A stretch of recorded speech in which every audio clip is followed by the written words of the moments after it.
여러분, 대한민국의 국보급 선수 안세영이 결국 해냈습니다. 세계 랭킹 1위, 그리고 올림픽 다음으로 무겁다는 세계 선수권 정상에 3년 만에 다시 올랐습니다.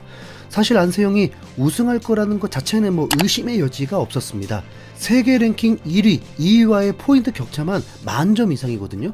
정상적인 몸 상태였다면 우승은 사실상 정해진 수순이었죠. 문제는 딱 하나, 부상이었습니다. 거기다 이번 대회는 시작부터 순탄치 않았습니다. 불과 한 달 전에 안세영은 일본 오픈에서 왼발 부상으로 기권했습니다. 완쾌되지 않은 몸으로 곧바로 세계 선수권 코트에 나선다는 소식이 전해지자 팬들 사이에서는 걱정 섞인 목소리가 먼저 나왔습니다. 64강부터 8강까지는 그야말로 파죽지세였습니다. 특히 8강에서 만난 세계 랭킹 5위 한해와의 경기에서는 10대 10으로 팽팽하던 흐름이 순식간에 19대 10으로 벌어지는 장면이 나왔습니다. 진짜 승부는 4강이었습니다. 결승에서 만나야 할 선수를 4강에서 만나게 된 것이죠. 상대는 운명의 라이벌 왕지. 첫 세트부터 심상치 않았습니다. 랠리 하나하나가 30분을 훌쩍 넘기는 접전이 이어졌고, 포인트가 날 때마다 두 선수 모두 코트에 그대로 주저앉는 장면이 반복됐습니다. 보는 사람마저 숨이 막힐 정도의 강도였습니다. 안세영은 1세트에 밀리고 있다가 기어코 듀스까지 만들고 역전시키면서 1세트를 가져왔습니다. 경기를 보면 감탄한 나머지 진짜 헛웃음이 나올 정도였습니다. 그리고 한 치 앞도 내다볼 수 없는 접전에 스릴로 넘쳤습니다. 결과가 좋았으니까 스릴이라고 표현한 거지 진짜 강심장 아니면 보기 힘든 경기였습니다. 2세트인데 62분 경기였고 그냥 클리어 주고받는 게 아닙니다. 코트 4등분에 어디로 올지 모르는 코스마다 다 받아내면서 엄청난 체력 소모가 있었습니다. 문제는 2세트 막판이었습니다. 안세영에게서 부상 조짐이 감지된 겁니다. 경기 종료 1점 남은 상황이었으니까 결승까지는 간다고 봤지만 하면 뭐예요? 기권하면 끝인데 우승까지 이제 한 걸음 남은 상황에서 하필 가장 안 좋은 타이밍에 몸이 신호를 보내기 시작한 거죠. 부상 복귀전에서 또 다른 부상이라니. 최악의 시나리오가 머릿속을 스쳐 지나가던 순간이었습니다. 또 모르죠. 1점 남은 상황에서 기권을 할지도. 그게 더 노심초사가 되더군요. 하지만 다행히 랠리 없이 안세영이 마지막 포인트까지 가져가면서 결승 진출 확정을 지었습니다. 안세영의 포효는 이번 대회 정말 우승하고자 하는 마음이 전해졌습니다. 그렇게 힘겹게 손에 쥔 결승 티켓. 상대는 일본의 간판 세계 랭킹 2위 야마구치 아카네였습니다. 세계 선수권 통산 3회 우승을 자랑하는 디펜딩 챔피언. 이번에 우승했다면 일본 선수 최초로 4회 우승이란 대기록까지 걸려있던 만만치 않은 상대였습니다. 게다가 불과 몇 달 전 전용 오픈에서는 오히려 안세영이 야마구치에게 패했던 적도 있었던 만큼 절대 방심할 수 없는 카드였습니다. 그렇게 시작된 결승 1세트 5대5로 팽팽하게 시작된 경기. 그런데 이 경기가 왕지와의 경기 때와는 스타일이 다르다는 게 느껴졌습니다. 심리전보다 공격적으로 포인트를 가져가겠다는 의도 같아 보였습니다. 공격적인 것도 체력 소모가 크긴 하지만 점수는 빨리 날 수가 있게 되죠. 안세영의 스매시와 야마구치의 끈질긴 수비가 팽팽하게 맞섰습니다. 본래는 야마구치가 공격을 택했었는데 뭔가 반대가 되었습니다. 그렇다고 모든 포인트가 또 빨리 정해진 건 아닙니다. 특히 한 랠리에서는 무려 44번의 셔틀 교환이 52초 동안 이어지면서 관중석에서 탄성이 터져 나왔습니다. 인도 현지 관중이 감탄하면서 박수를 치는 모습이 카메라에 그대로 잡힐 정도였죠. 그런데 12대 12 세 번째 동점을 허용하는 순간이 찾아옵니다. 여기서 안세영은 흔들리는 대신 오히려 기어를 올렸습니다. 평소보다 훨씬 공격적으로 빨리 끝내겠다는 의지가 눈에 보일 정도였습니다.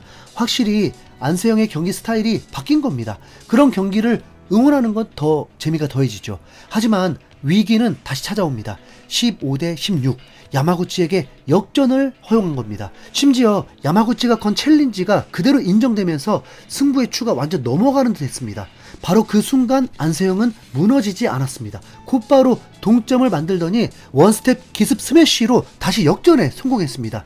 이후에 하프 스매시와 드라이브 싸움까지 하나도 내주지 않으면서 21대 17로 1세트를 가져왔습니다. 4점 차로 이겼지만 야마구치가 만만치 않다는 건 확실했습니다. 5살이 많은 야마구치는 안세영보다 훨씬 수월하게 결승에 올라와 있었습니다. 2세트는 오히려 더 불안하게 시작됐습니다. 0대3 코트 적응 문제와 바람의 영향까지 겹치면서 초반부터 애매한 판정 상황이 반복됐습니다. 여기서 다시 흔들리는 건 아닌지 지켜보는 사람들 모두가 조마조마했습니다. 그런데 안세영은 여기서도 무너지지 않았습니다. 4대5, 5대6으로 조금씩 격차를 좁히더니 7대7 동점을 만든 순간부터 완전히 다른 경기가 펼쳐졌습니다. 대각선 공격에 굳이 풀파워를 실을 필요조차 없을 만큼 안세영의 순발력이 야마구치를 앞서기 시작한 겁니다. 11대10까지 3점을 연속으로 내주면서 다시 한번 흔들리는 듯 했지만 이번엔 그 흔들림이 오래가지 않았습니다. 오히려 이 지점에서 안세영의 진짜 욕심이 드러났습니다. 움직임 하나하나가 눈에 띄게 날카로워졌고 스매시에 실리는 힘이 확연히 달라졌습니다. 16대12, 17대12로 격차를 벌리는 과정에서 16대12, 17대12로 격차를 벌리는 과정에서 나온 랠리는 이 대회를 통틀어서 손꼽을 만한 장면이었습니다. 관중석에서 절로 박수가 터져나왔고 사실상 이 지점에서 승부는 이미 기울어져 있었습니다. 19대13이 되자 인도 뉴델리 현지 관중들이 상대국 선수인 안세영의 이름을 연호하기 시작했습니다. 국적을 떠나서 그날 코트 위에서 보여준 경기력 자체에 모두가 매료된 순간이었습니다. 그리고 20대13 매치 포인트 반박자 빠른 드라이브 하나로 경기를 완전히 마무리 지었습니다. 최종 스코어 21대13 세트 스코어 2대0 안세영의 우승이었습니다. 세계 선수권 우승은 상금은 없지만 후원사들과 연맹 소속팀에서 포상금이 어마어마할 겁니다. 그리고 우승 포인트가 14,500점이라서 차이를 압도적으로 벌리게 됩니다. 자, 해외에서 타진한 안세영 소식들을 보면 먼저 인도의 대형 일간지 더 힌두 산하 스포츠 매체인 스포츠스타입니다. 이 매체는 남자 단식 우승자와 안세영을 나란히 올리면서 안세영이 왕자를 굳건히 지켰다고 전했습니다. 그런데 이 남자 단식 우승자가 프랑스 선수입니다. 프랑스 배드민턴 역사상 최초로 나온 세계선수권 남자 단식 우승자였던 거죠. 안세영의 우승이 이런 역사적인 순간과 나란히 놓일 만큼 또 비중있게 다뤄졌다는 겁니다. 더스타라는 매체에서는 조금 다른 관점으로 접근했습니다. 안세영이 현재 올림픽, 세계선수권, 아시안게임, 아시아선수권까지 여자 단식 4대 메이저 타이틀을 동시에 보유하고 있다고 전했습니다. 인도의 한 배드민턴 팬은 이 계정에 이렇게 남겼습니다. 안세영의 시대를 목격하는 것은 절대적인 특권이다. 올림픽 금메달부터 오늘 세계선수권 왕관을 되찾는 데까지 그녀는 진정 막을 수 없다. 완벽한 수비, 완벽한 리듬, 순수한 챔피언 정신, 팬이 쓴 글이라고 믿기지 않을 만큼 극찬으로 가득했습니다. 다른 매체에서는 국가대표 박주봉 감독의 인터뷰를 전했습니다. 감독은 이렇게 말했습니다. 여자 단식에서는 지금 가장 빠른 선수라고 생각한다 라면서 자부심을 드러냈습니다. 배드민턴 기록과 통계만 전문으로 다루는 계정 스탠민턴도 짚어봤는데요. 이번 대회 전체 메달리스트를 정리해서 올렸는데 한국이 금메달 2개, 동메달 1개로 종합 1위를 차지했습니다. 여자 단식 안세영, 여자 복식 백하나 이소희조, 남자 복식 김원호, 서승재 조가 메달을 보탰습니다. 여자 복식은 31년 만에 이뤄낸 쾌거였고 오히려 랭킹 1위였던 남자 복식팀이 3위에 머문 게 아쉬웠습니다. 아시안게임에서 서력하길. 마이켈 닷컴은 안세영의 우승 직후 인터뷰를 실었는데 저는 회복에 집중했고 아주 잘했고 오늘은 계속 싸웠습니다. 때로는 단순한 것이 가장 중요합니다. 제목 자체도 인상적이었는데 세계의 여왕 다시라고 붙였습니다. 인도의 또 다른 팬은 어떤 승리는 메달 그 이상입니다. 눈물, 미소, 그 순간 그 모든 어려움을 겪은 끝에 안세영은 다시 챔피언이 되었습니다. 한국은 결코 잊지 못할 순간이다 라고 했습니다. 그리고 또 안세영이 또 해냈다. 100% 컨디션에 대한 의심부터 다시 한번 세계 정상에 서는 것까지 또 하나의 메이저 타이틀 그리고 이 한국 선수의 또 하나의 선언이라고 했고 안세영 컬렉션을 완성하다. 2024년 파리올림픽 챔피언인 그녀는 마침내 자신의 커리어에서 유일하게 비어있던 주 타이틀 BWF 세계선수권 왕관을 채워 넣었다. 그리고 그녀는 그것을 스타일 있게 해냈다고 전했습니다.